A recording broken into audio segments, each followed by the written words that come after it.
What's up, tubers? Welcome back to the channel. Got another What's in the Box video for you today. We're going to be working with the AOSHIMA 124 scale Hakusoka Works LB Performance Skyline. The kind of the first Skyline. Did a little bit of research on this kit. We'll talk about that in a second. Really pretty. I went to the hobby shop recently for some paints, and they got a new shipment of flat kits, and this one just absolutely leaped out at me. Might have been because of the color, might have been because of those cool wheels, might have been because of that cool camber or the oil cooler. I don't know, but it's just a neat looking car. I've always been a big Datsun fan, Nissan fan, so we're going to crack this thing open and see what's inside. I've already kind of peeked at it a little bit, and it led me to doing some internet research. So before we get into this, let's go over to the computer and take a look at what I found. So first of all, I went to the Google Sphere and looked up some of these words. Hakusoka Works. I saw that's how you're supposed to pronounce it. It's a combination of two different words, Haku and Suka. Haku meaning box, and Suka is the type of roads that these cars are driven on. The LB Performance is a bodywork customizing shop. So based on that, I kind of did some more internet searching. Like I said, Liberty Walk. It's a custom body shop in Japan where they do body kits and all kinds of cool stuff. I mean, you can see there's a bunch of different options. I couldn't find anything of that particular car, but man, they make some pretty cool stuff for cars, and they are not cheap.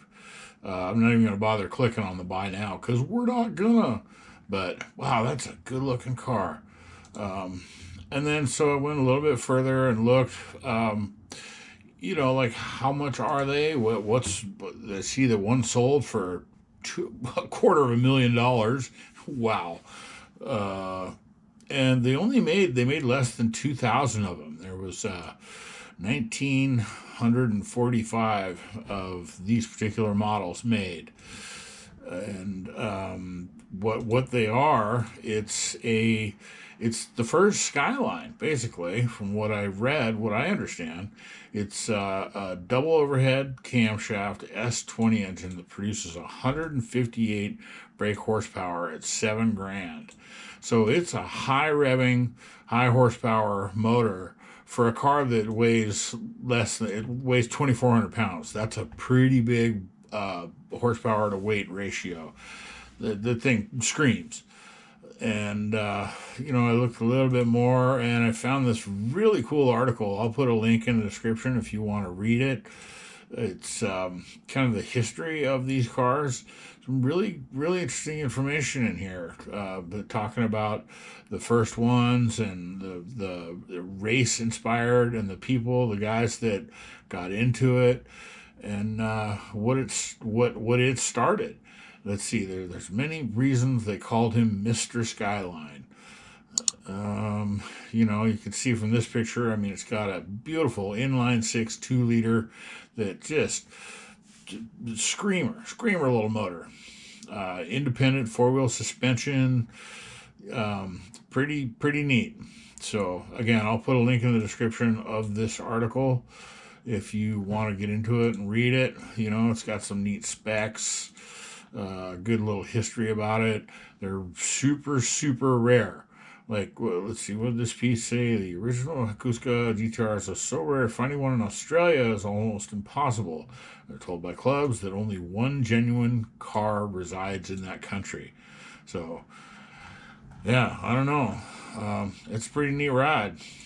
It's a high screaming little Nissan. Pretty car.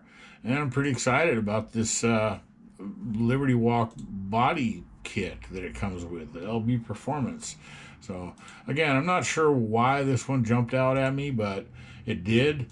And so we're going to get into it and see what's in it. And another thing that I'll point out that I could not find anywhere on the internet how to put the wheels together.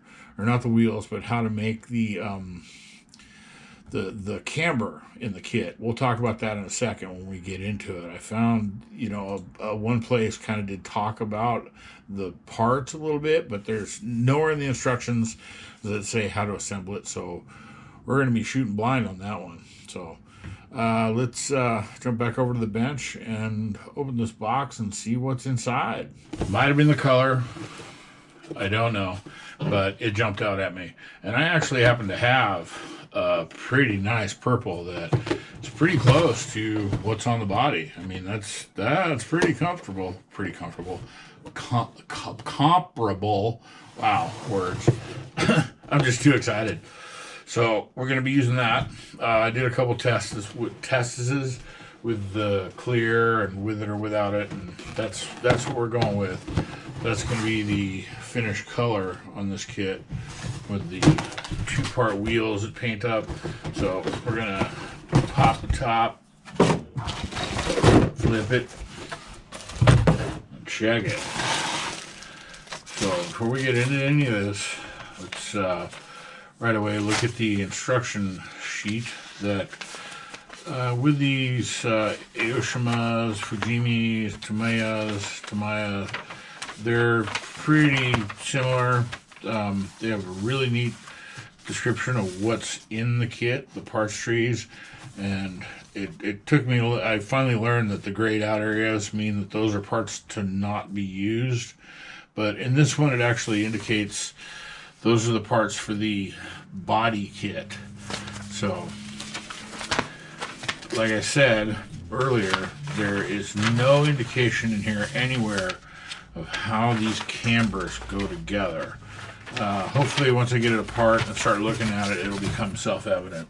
So let's jump right into the body.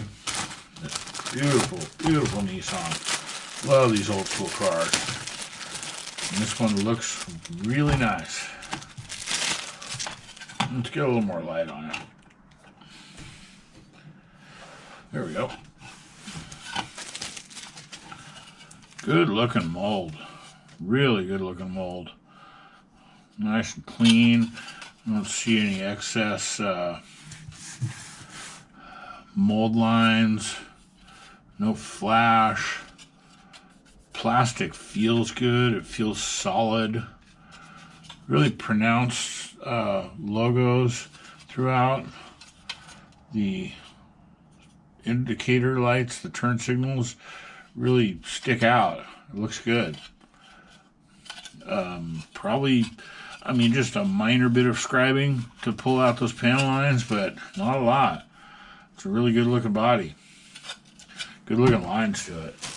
We'll look at the clears here first, since we're not going to be taking them out of the plastic. I don't like to expose them to keep them from getting scratched too much, but good single piece front and rear windshield. No side glass whatsoever. No wing windows. I might try to create one, make it open. I don't know, we'll see. And then the decal sheets, pretty typical with these Japanese flat kits, that the decals are really, really unlimited. If you get that down so you can see it. But it's got the cool, this is kind of where it started. I saw that decal of the Liberty Performance, or LB Performance, and thought, what is that? So, the more you know. There's some different license plates and stuff. Pretty limited. So, where are we going to start? Let's start here with the really neat body kit parts that are pretty simple. I mean, it's just fender flares, really. Some flares, a rear spoiler. That's the stock headlight bucket. There's another one. We'll look at it in a second here. The roll bar that looks like it'll be really easy to put together. Not sure if those are the stock seats or the race seats. A cooler, separate cooler, and the body panels. Looks like those just, those will just glue right on there. Looks like they're already kind of notched to to mate really well. So that's kind of neat. Looking forward to that. Looks like the rest of the roll cage. More roll cage parts, and then more cooler, more oil cooler, water cooler. I don't know. Those are the ends of it, the inlet valves, outtake. And then there it is. There's the aftermarket body kit grill with the upturned lights. That's pretty neat. It's got a good look. Pretty limited parts in these things, pretty small parts count, but the detail is just exquisite. And not to mention the assembly of everything. Actually, let's do that one last. We'll get into this one first. Just because of the wheels. Like I said, I'd already kind of opened this and peeked. I didn't open the bags, obviously. You had to look in the instructions. These are vents for the side. Little air vents. Oh, I guess maybe they go that way. Let's see. Interior. It's got a nice texture. I saw some pictures that somebody had made online that paints up, so it actually looks. It's got a really neat texture to it. Kind of looks like. It might be leather, maybe. I don't know. So the stock seats. I don't see any logos or seat belts or anything, but, other body parts. There's the console. Some good details on that. Mirrors. Shifter, e-brake handle. Tow hook, and then one set of wheels. These are the aftermarket wheels that are two-part. So you've got that outer that you can, color if you wanted, and then put those in. So give them a different color, which I would definitely be doing. And then this other. Wait, did we do that? Yes. The other bag looks like some stock wheels. So you have options. You can build it with the stock wheels and the stock grill and the, stock without the fender flares, obviously. Looks like headlight surrounds, headlight buckets, bumpers, front and rear, windshield wipers. What is that? S, little circle. It's got a little S in it. Not sure what those are for. Maybe those go there if you're not going to use the vents. If I had to guess, educated guess. I'm not educated. More lights. Interesting. Or what's different? Oh, okay, yeah. So the stock one would have the dual headlights with those dual surrounds, and then the aftermarket has these larger headlights, single piece. Well, that's really neat how they upturned them like that.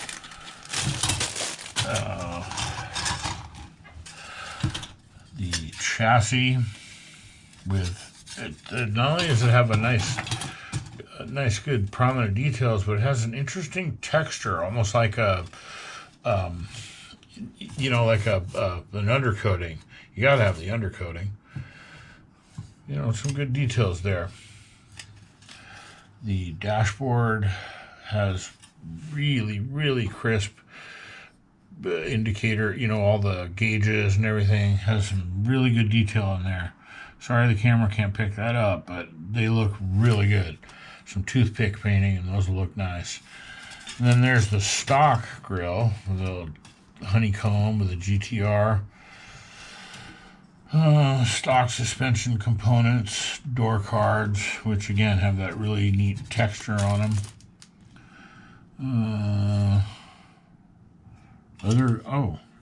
Different types of mirrors. Interesting. So it's got two different styles. So one of them is so that they go on the hood on the front.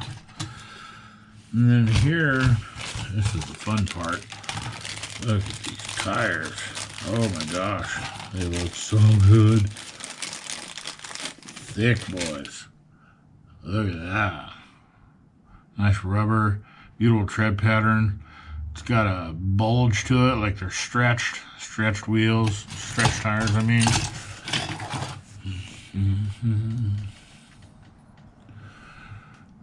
Oh yeah. Oh yeah. Oh yeah.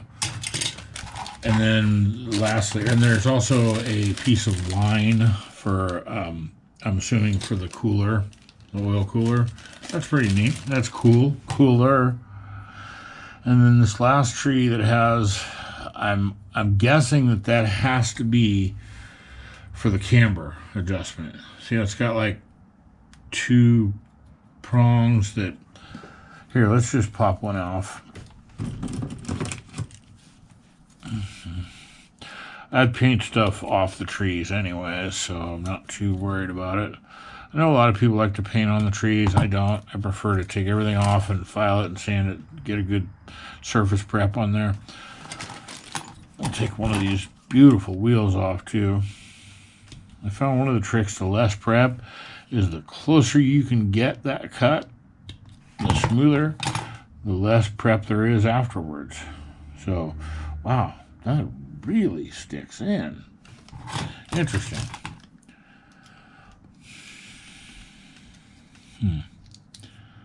That's going to take some figuring, some saffron. My brother used to say, decipher, saffron.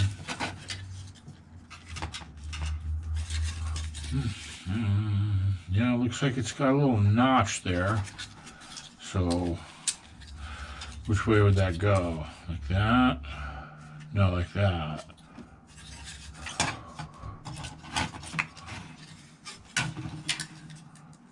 Like that or something? I don't know. Again, I looked online. I couldn't find any indication of how this goes together. So I'm just going to have to figure it out. Take some parts and start putting them with other parts and see how that goes. But that about does it for the Hakusoka Works LB Performance Skyline GTR. Beautiful, beautiful body, beautiful kit. Looks like this one is going to be nice. Looking forward to it. With that, what do I do with my spoon? Where's my spoon, man? Spoon, man. Where's my spoon, man? No, I don't know, whatever. You saw it. The purple. This. Just fantastic. So, thanks for watching. Hope that helps. I don't know if you're thinking about getting one or not. I'd never seen them before. I've seen these special names for the Liberty Walk kits online. My local Ma and Pa hobby shop has not only they have an amazing selection, but they've got an amazing selection of the flat kits. I mean, they've got all the stuff. Even the guy even told me, he says, we blow Hobby Lobby out of the water, and they do. They've got all of the AMTs, MPCs, Revels, Mobius, you name it, Atlantis, all the standard square box kits that we see, Lindberghs, as well as new old stock. I've found some older kits in there that are still new, still sealed in the box. But they've also got a couple shelves of these the Japanese flat kits, all the German Revels, good stuff. I'm absolutely stoked to have this place that close to me that I can go in whenever and, oh man, shut up and take all my money. So without further ado, let's wrap this thing up, and thanks for watching. Thumbs up, like, subscribe. Hope you enjoyed it. Feel free to give me a comment. I always enjoy reading the comments. And I'm looking forward to getting this thing built